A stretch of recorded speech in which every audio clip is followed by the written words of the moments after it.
You're listening to the Naked Bible Podcast. To support this podcast, visit nakedbiblepodcast.com and click on the support link in the upper right-hand corner. If you're new to the podcast and Dr. Heiser's approach to the Bible, click on New Start Here at nakedbiblepodcast.com. Welcome to the Naked Bible Podcast, episode 455, 1 Samuel 8 through 10, part 2. I'm the layman, Trey Strickland, and he's the scholar, Dr. Michael Heiser. Hey, Mike.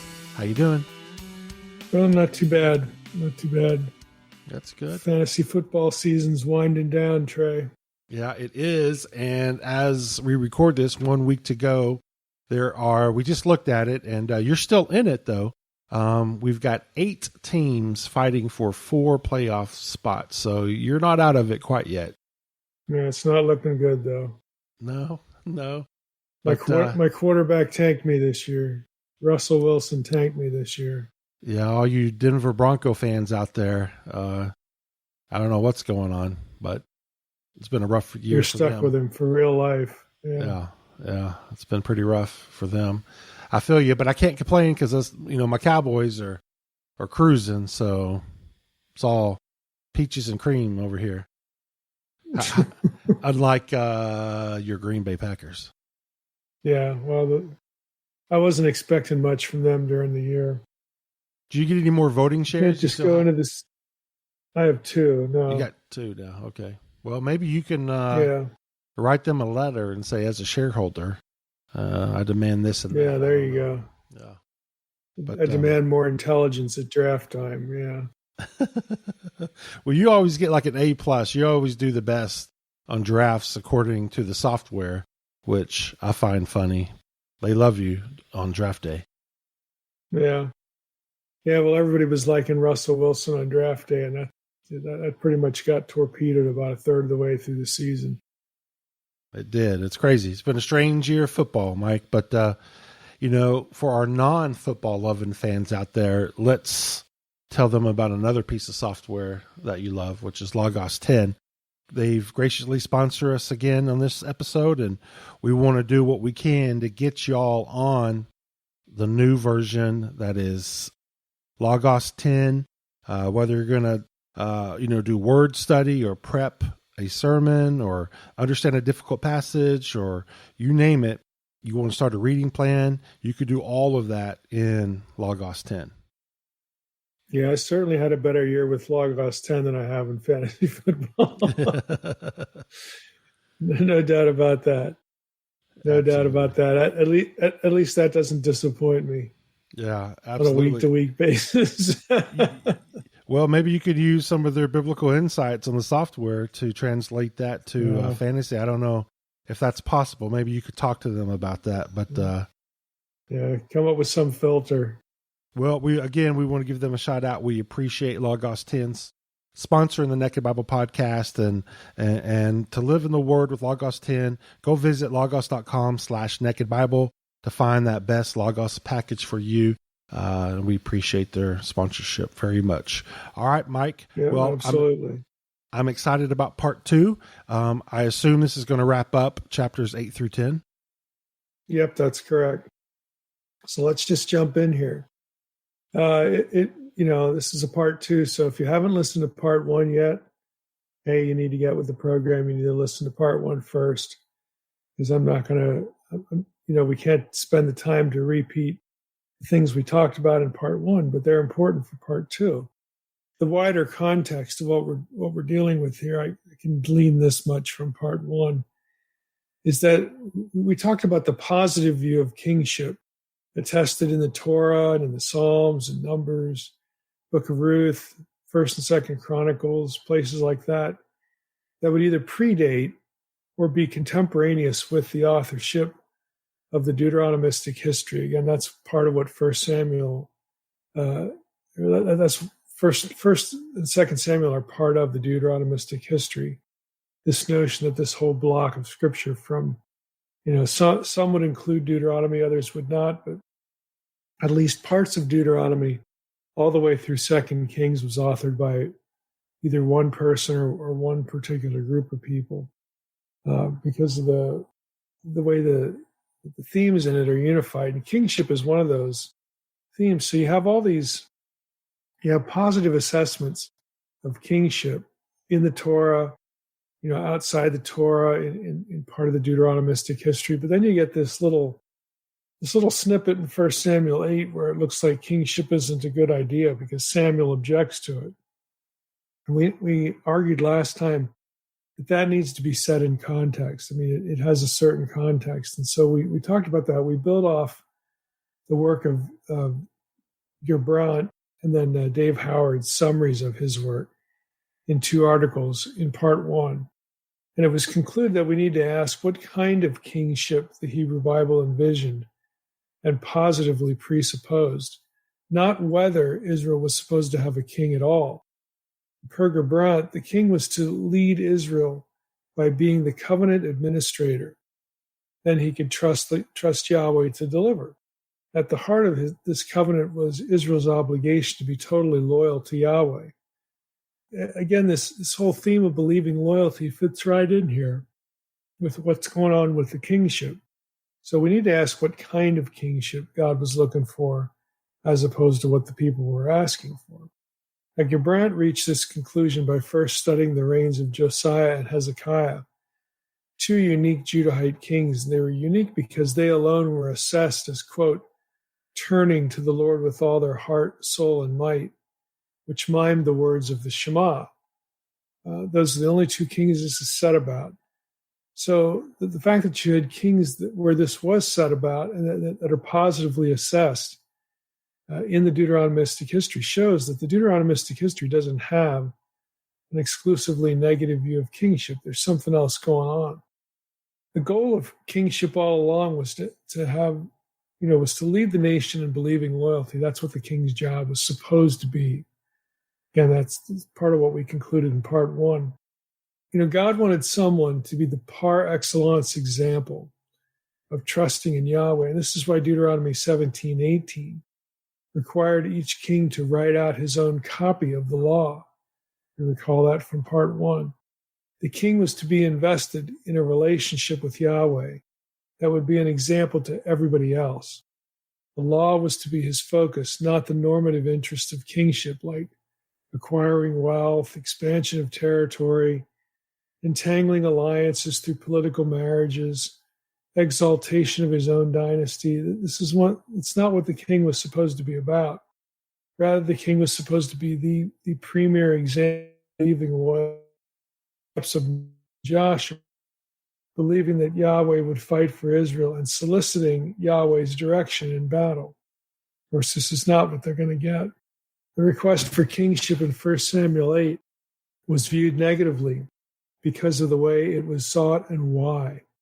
To ask for a king like all the other nations had was not at all to want to be a king who'd be loyal to Yahweh. They had a permanent judgeship in mind, the people did anyway. I mean, it's obvious the people, when they ask for a king, they don't say, give us a king who will be loyal to Yahweh all his days. It's give us a king to be like the other nations. So they had a permanent military judgeship in mind with that sort of focus, not a permanent spiritual leader. And you have to wonder, just by analogy, again, I was looking for an analogy for this, and this is the one I came up with. What if we chose pastors specifically with their spiritual life in view? They were that was preeminent over everything else. It was more important than their speaking ability or their administrative ability or where they went to school or something like that. That you actually judged your pastoral candidates by whether their lives were convicting you, that the way they lived was a model, for the way you wanted to live. What if it was criteria like that? And that's what was going on with the kingship. This is what Yahweh wanted. He wanted someone to follow in the steps of Moses and Joshua.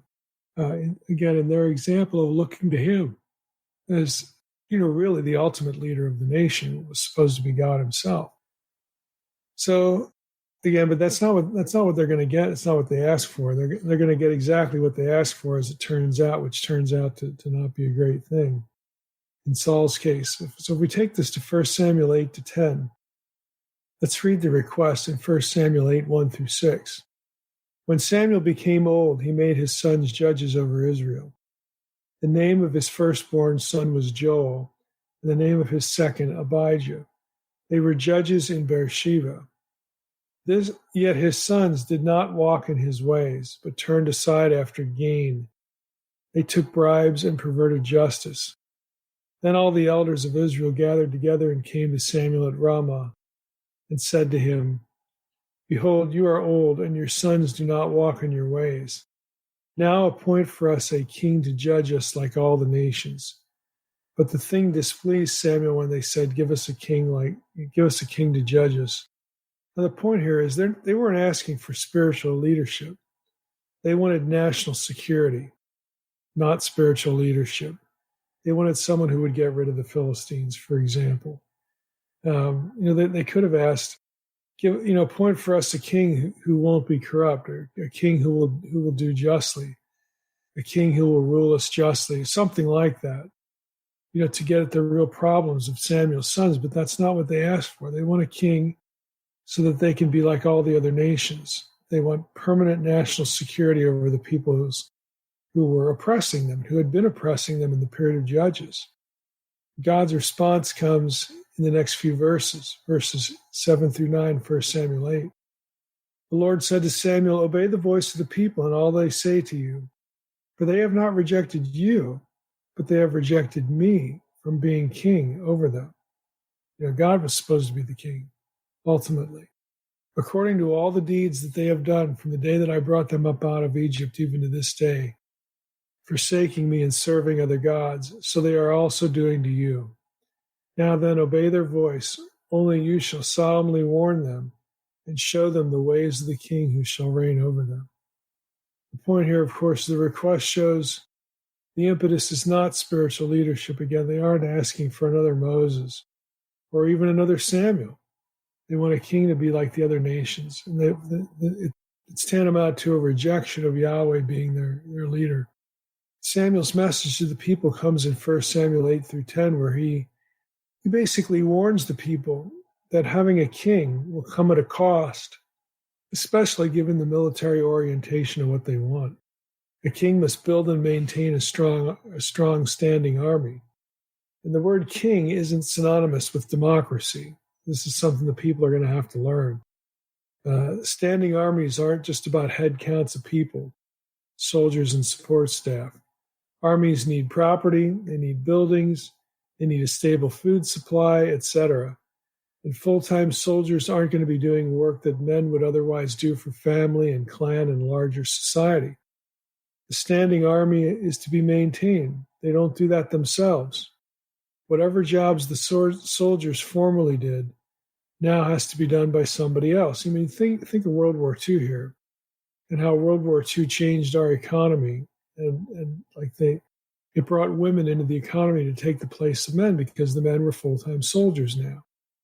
And in verses 8 through 10, or 10 through 18 in 1 Samuel 8, Samuel tries to warn them about what's going to happen here. He warns them of the cost that they're going to incur. He says these will be the ways of the king who will reign over you. He will take your sons and appoint them to his chariots, to be his horsemen and to run before his chariots, his infantry.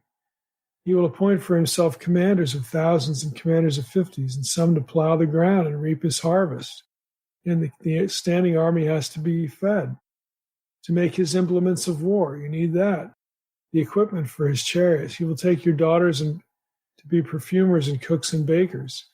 He will take the best of your fields and vineyards and olive orchards and give them to his servants. He will take the tenth of your grain in your vineyards and give it to his officers and his servants. And he will take your male servants and female servants and the best of your young men and your donkeys and put them to work. And this is what it's going to be like, Samuel says. So Samuel warns the people that having a king will come at a cost, especially given the orientation they want. Basically, the people are going to be at the mercy of the king. And Samuel says this point blank. As we just read, the Lord will, this is what's going to be the result. you want the Lord to do this, he's going to do it, and it's going to cost you all these things. In that day, verse 18, Samuel says, you will cry out because of your king, whom you have chosen for yourselves, but the Lord will not answer you in that day. Of course, the point is you better be careful what you ask for, because God's going to give it to you, and this is what it's going to look like. But the people reject Samuel's warning and persist. So they will get what they asked for in chapter 9 when we get there. But that's essentially chapter 8, their request and Samuel's warning. He says, okay, be careful what you ask for, because you're about to get it. Now, a few observations from chapters 9 and 10. There are items in the narrative that strongly suggest that the Lord, in one respect, is giving the people just what they've asked for. But on the other hand, there are indications that Yahweh is thinking ahead and working his own agenda. That is, Yahweh manipulates circumstances that will expose Saul, the people's choice, and ultimately lead the people to David, who's going to be Yahweh's choice of king that Yahweh desires for Israel. In 1 Samuel 9, 1-10, again, we're just going to go through a few observations here. The way the narrative begins in Hebrew is paralleled in only 3 other passages in the Hebrew Bible. It starts out, there was a Benjamite whose name was Kish. A very plain opening. But Chisholm writes this of that line. This story begins the same way as the stories of Samson in Judges 13:2, Micah in Judges 17, and Samuel in 1 Samuel 1:1. So it begins the same way, though it might appear to be a standard way of beginning a story. A closer look reveals that this introductory formula, there was a Benjamite whose name was whatever. There was so-and-so whose name was whatever. It looks formulaic, but it occurs in only these 3 passages and here in 1 Samuel 9:1, where Saul's family is introduced. The parallels between these texts indicate that the formula links the stories together by design. There are several parallels between Samson and Saul, for instance. First, the Lord intends to use both individuals to deliver Israel from the Philistines. Second, the Lord's Spirit rushes on both, empowering them for physical conflict. This we get out of Judges 14 and Judges 19 of Samson, and then 1 Samuel 11:6. This is going to happen to Saul. Third, the Lord removes his enabling presence from both of them following disobedience. Eventually, that's going to happen to Saul in 1 Samuel 16 as it happened to Samson. 4, both expire with a death wish on their lips. Judges 16:30 and 1 Samuel 31, 5-6, and are humiliated by the Philistines, Samson before his death and Saul afterward. The parallels cast Saul in the role of a second Samson. Both are physically impressive and seemingly possess great promise, but both die tragic deaths after disobeying the Lord. By linking Saul with Samson, the narrator distances Samuel, who is unlike Samson, from Saul and paves the way for linking the prophet with David instead. This is a literary feature of the story that facilitates the narrator's goal of presenting David, not Saul, as God's chosen king. The negative portrayal of Saul also contributes to the narrator's goal of presenting David, not Saul, as God's chosen king. Saul, ostensibly chosen because of his physical attributes, remember he was taller than everybody else, proves unfit to rule for a variety of reasons. As the story unfolds, it becomes clear that the Lord chooses Saul by using the people's standard, perhaps to discipline them for their rebellion. This happens in 1 Samuel 10, 17-19. And in the process, to demonstrate the limitations of the human perspective they embrace when they demand a king like the other nations. However, when it comes time to replace Saul, the Lord picks David on the basis of his own standard, which gives priority to inner character rather than physical attributes, in 1 Samuel 16:7.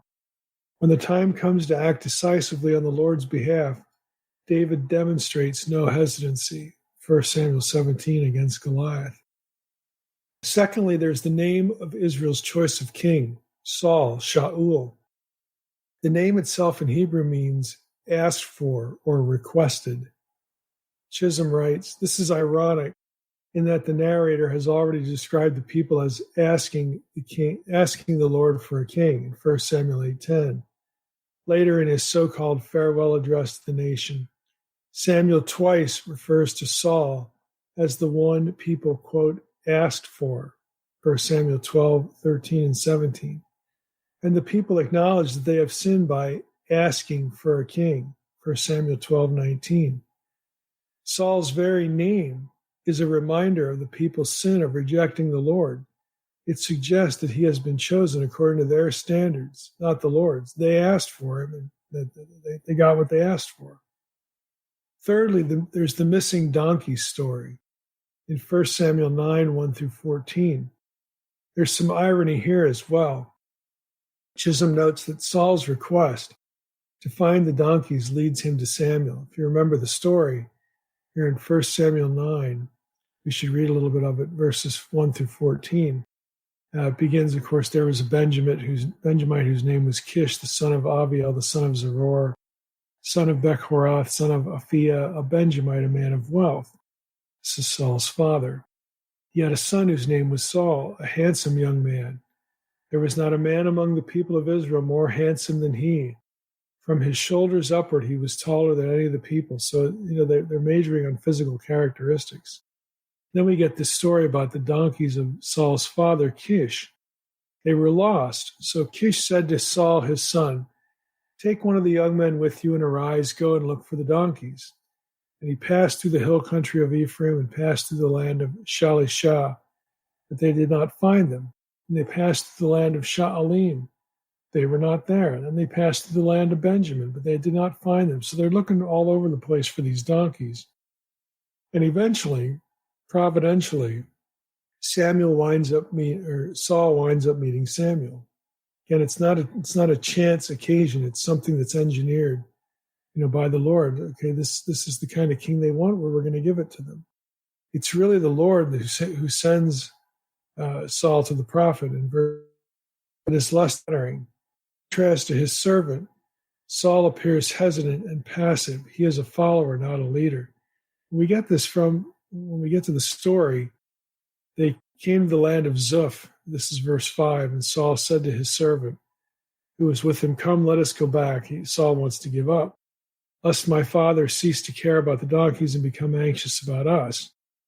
But he, the servant, said to him, Saul, behold, there's a man of God in this city, and here's a man who is held in honor. All that he says comes true. So now let us go there. Perhaps he can tell us the way we should go. Then Saul said to his servant, but if we go, what can we bring the man? For the bread in our sacks is gone. If there's no present to bring to the man of God, what have we done? Or what do we have? The servant answered Saul again, here, I have with me a quarter of a shekel of silver, and I will give it to the man of God to tell us our way. So basically, Saul's the one who appears hesitant. He appears unsure of himself. He appears uncertain. And the servant is the one with all the answers. The servant is the one who comes across as more of a leader than Saul does. And again, this is intentional. It raises objections about Saul's ability to lead. He tends to impede action rather than move it along. And furthermore, the story depicts Saul as the one who is spiritually insensitive. He seems ignorant of Samuel's presence. He does not take initiative in seeking divine guidance. And then he views such insight as something that must be purchased. Okay, so again, the whole narrative raises questions about Saul's fitness. Fourth observation, there's the wording of chapter 9, 15-18, especially verse 16. So I'm going to read those, starting in verse 15. Now the day before Saul came, the Lord had revealed to Samuel, tomorrow about this time I will send you to a man from the land of Benjamin, and you shall anoint him to be prince over my people, Israel. He shall save my people from the hand of the Philistines, for I have seen my people because their cry has come to me. When Samuel saw Saul, the Lord told him, here is the man of whom I spoke to you. He it is who shall restrain my people. Then Saul approached Samuel in the gate and said, tell me, where is the house of the seer? And Samuel answered Saul, I am the seer. Go up before me to the high place, for today you shall eat with me. In the morning I will let you go and tell you all that is on your mind. As for the donkeys that were lost 3 days ago, do not set your mind on them, for they have been found. And for whom is all that is desirable in Israel? Is it not for you and all your father's house? Saul answered, Am I not a Benjamite from the least of the tribes of Israel? Maybe Saul has some sort of inferiority complex. Who knows? And is not my clan the humblest of all the clans of the tribe of Benjamin? Why then have you spoken to me in this way? So again, he's uncertain. There's no assertiveness about him. There's no take action, take things by as they're given. There's nothing that you would look at and say this guy's a born leader. So the wording here is interesting because the word translated prince, nagid in Hebrew, in the ESV in verse 16, you shall anoint him prince over my people. This is not the normative word for king. The word for king is melech, which appears in chapter 8 when they ask for a king, but they're going to get a prince. They're going to get a nagid, the wording shows. So there's something up here already with what's going on with the choice of Saul and God, manipulating the circumstances of it. And of course, Samuel's going to be following what the Lord tells him to say. Chisholm writes of this terminology, the sudden appearance of this word, nagid, which is not used in chapter 8, and the total absence of the word king, which is used 9 times in chapter 8, indicates that the Lord is not going to give his people really what they want or what they're thinking of. He's what they're going to get is the reality. They're not going to get what this imaginary person they thought who would lead them in the battle and so on and so forth. The choice here is not going to be that.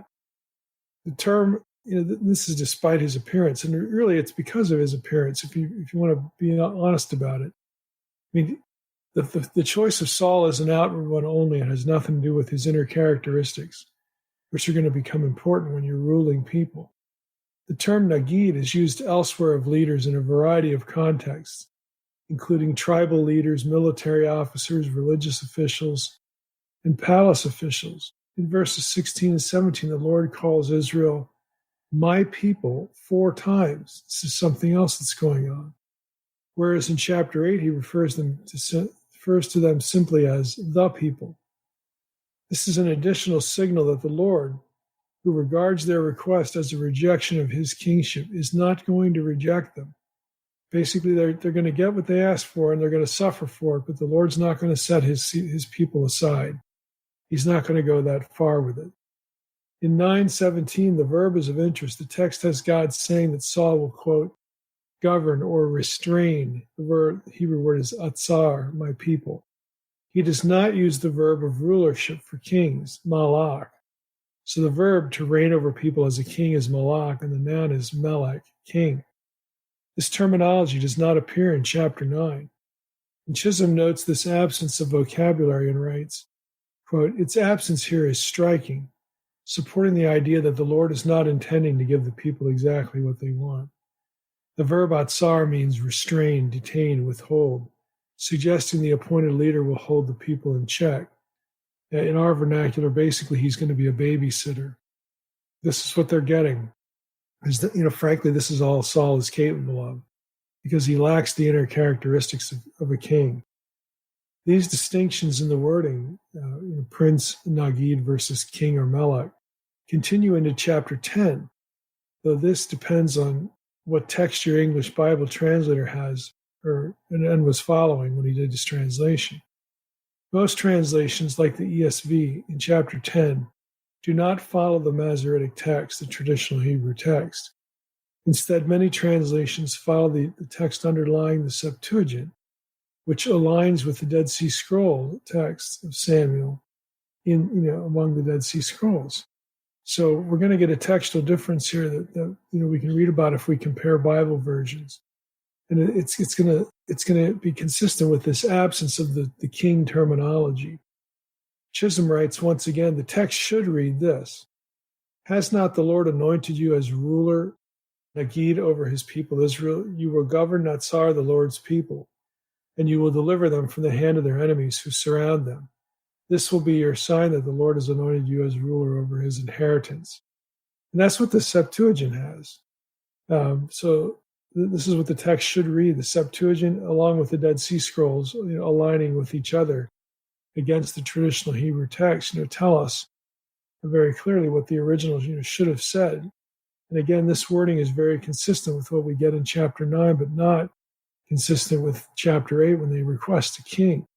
But what they're going to get is a Nagid who's going to lord it over, going to govern the people, not rule them as a king should, or as a king would. Rather, he's going to rule them in such a way that they're going to be under his thumb. He's going to restrain them. Within this quotation, as reconstructed from the Greek into the Hebrew, Saul is twice called ruler. Again, Nagid, not king.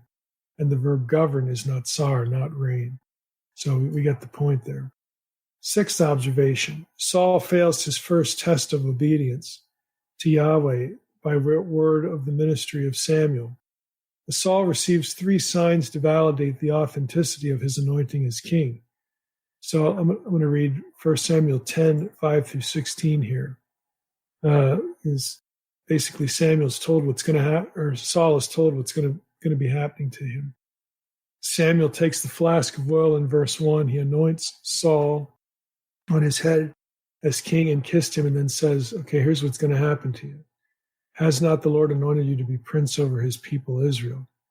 And you shall reign over the people of the Lord. Again, using this Nagid and Atzar terminology. We go down to verse 5. After that, after what the donkeys are discovered, you're going to meet up with 3 men going up to God at Bethel will meet you there. One carrying 3 goats, another carrying 3 loaves of bread, another carrying a skin of wine. They will greet you and give you the 2 loaves of bread. After that, you will come to Gibeath Elohim. There is a garrison of Philistines there. And there, as soon as you come to the city, you will meet a group of prophets coming down from the high place with harp, tambourine, flute, and lyre before them, prophesying. Then the Spirit of the Lord will rush upon you, and you will prophesy with them and be turned into another man. Now, when these signs meet you, do what your hand finds to do. So when all this stuff happens, Samuel tells Saul, that's when you need to, spring into action. You need to do, what your hand, suggests that you do. And he's given him a series of signs. He has here, you're going to meet, with certain men who are going to have certain things. They're going to give you certain things, and all of this comes to pass. He runs into, these prophets. You will prophesy with them and to be turned into another man. And again, once all this happens, Samuel tells him, now it's time to do what your hand finds to do because God is with you. And then, crucially, after all this, after you do, what you're supposed to do, and Samuel is deliberately vague here, do what your hand finds to do for God is with you. And we'll talk a little bit about why in a second. But after you do that, then go down before me, Samuel says, to Gilgal. Behold, I am coming down to you to offer burnt offerings and to sacrifice peace offerings. 7 days you shall wait until I come to you and show what you shall do. So all this is going to happen to you. When it does, do what's in your hand to do, quote unquote, for God is with you. And then after you're done with that, go down to Gilgal. So when Saul turns to leave, Samuel in verse 9, this is chapter 10, it says God gave him another heart. And all those signs came to pass that day. So all this stuff happens. When they came to Gibeah, behold, a group of prophets met him, and the Spirit of God rushed upon him, and he prophesied among them.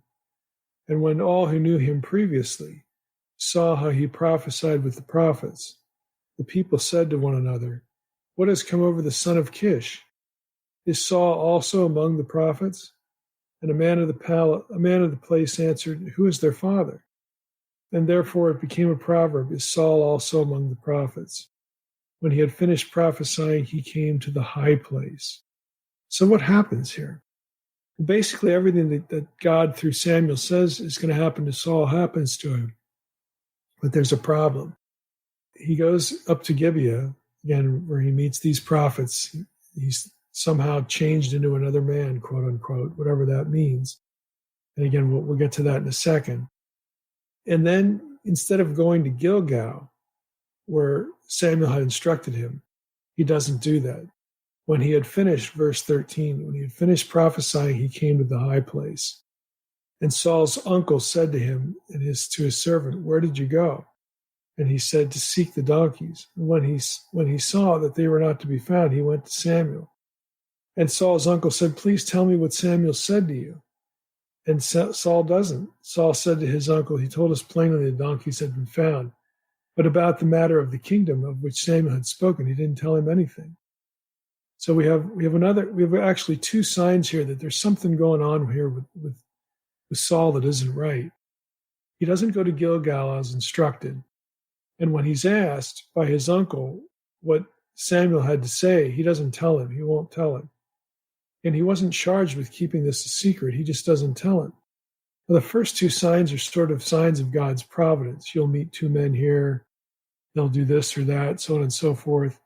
And then you'll go further and you come to the Oak of Tabor and you'll meet three men going up to God at Bethel. They'll meet you there. So the first couple of these are signs of providence. And then the third sign, you will come to Gibeath Elohim, where there's a garrison of Philistines. That's what we're told about the place. Now here is where commentators tend to think that Saul goes astray. Basically, Saul is going to wind up in his own home territory of Gibeah. This is where he's from. People know these prophets. And somehow, after meeting the prophet, he's going to be a different person. Ostensibly, he's going to be able to lead the people. He's going to be transformed. He's going to be enabled by the Spirit of God to do the job. This is very consistent with what the Spirit of God does in the period of the book of Judges, which is, the period right before this, right before Samuel's born. Samuel is the last judge. Actually, his sons are, but they're corrupt. He's the last good one. So things are sort of happening as according to pattern in the book of Judges. When the Spirit of God shows up in the book of Judges, the Spirit of God comes upon people. It's not a permanent indwelling like it is in the New Testament. It's a temporary enablement to do a specific task or job. And that's what happens to Saul here. The Spirit of God comes upon him when he meets these prophets. He prophesies again, which is going to be proof that the Spirit of God is now upon him. And he should be ready for the job. He should be ready for the task. He has divine enablement. But what happens? He disobeys. It's a lot like Samson. If we want to continue with the illustration about Samson being parallel to Saul, Samson had the Spirit of God come upon him too. Was Samson always obedient to the Lord? Hardly ever. Samson's out there, pursuing women, doing what's best in his own eyes, but he is empowered. And as long as he doesn't cut his hair, so on and so forth, we know all the story. But the Spirit of God is going to enable him to be a judge and to deliver the people from the Philistines. This is his job. It's his only task. Deliver Israel from the Philistines. He's going to be able to do that once empowered by God to do so. And so is Samuel, so is Saul. But Saul disobeys. He does not go down to Gilgal. Now in Gilgal, there are three Gilgals. Let me read a little bit to you here. This is from the Harper's Bible Dictionary. Gilgal, between Jericho and Jordan, the Israelites' first encampment after crossing the Jordan, which became Joshua's base of operations. So this is the main Gilgal of the several that are going to be mentioned in Scripture. This is the one between Jericho and Jordan where the Israelites encamped before going in for the conquest. This Gilgal is probably modern Kirbet El Makfir, about 1.25 miles from the ancient Jericho, or possibly Kirbet En Nitlah, about 2 miles southeast of Jericho. In the tribal period in the early monarchy, 13th through 11th centuries BC, it became an important political, religious, and military center, especially for the tribe of Benjamin. And this is Saul's home turf. It was one of the places visited by Samuel on his yearly circuit, 1 Samuel 7:16. A number of the early traditions about Saul are set there. It was a rallying point in Saul's campaign against the Philistines. In 1 Samuel 13, anyway, this is where it's going to be. It is here that he was affirmed by the people as king, 1 Samuel 11. We're going to read that next time. And it was here also that the kingship was taken from him in 1 Samuel 13. Again, we'll get to that in a future passage, but he's going to be affirmed as king here, and he's going to lose the kingship there. Again, he loses the kingship for presuming on Samuel's priestly prerogatives. Again, we know this, we'll get to that part of the story. This Gilgal eventually is denounced by the 8th century prophets as the site of a national security under royal patronage with a corrupt sacrificial cult.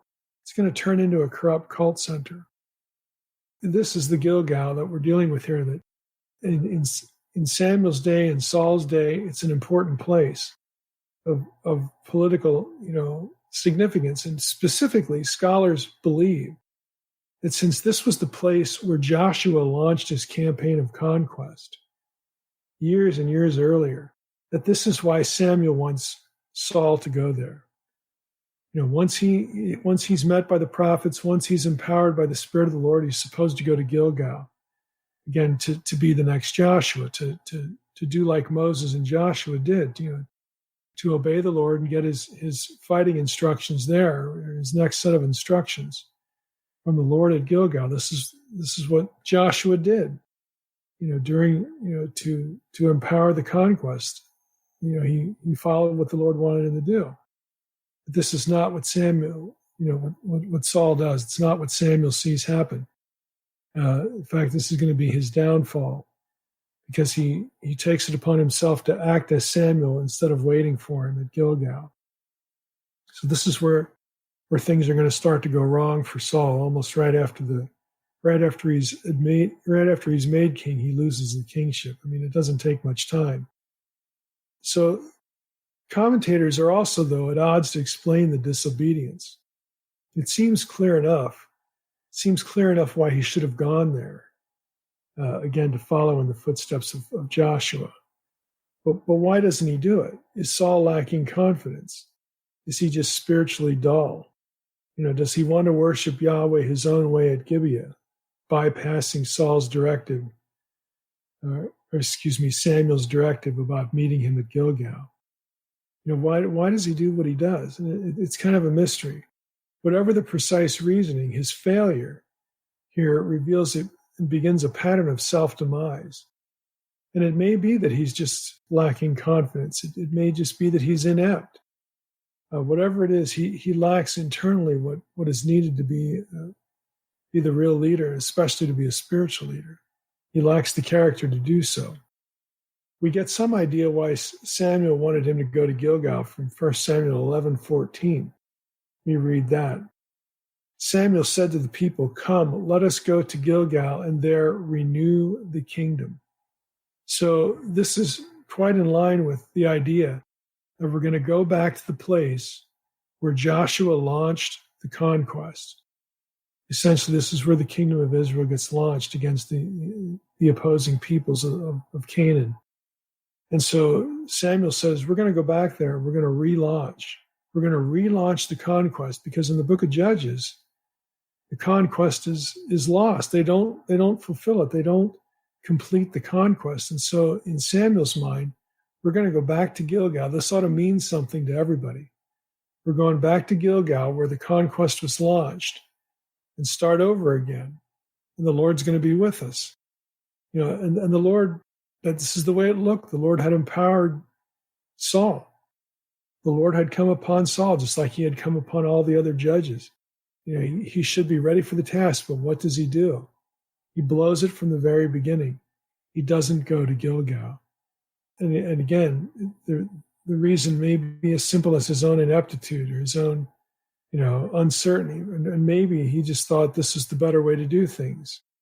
But either way, he's not taking spiritual leadership. He's not listening to the prophet. This is what he's supposed to do. He's not. Joshua listened to Moses. Moses listened to God, okay? Saul is supposed to listen to Samuel, because Samuel is the mouthpiece for God here. But this is not what Saul does.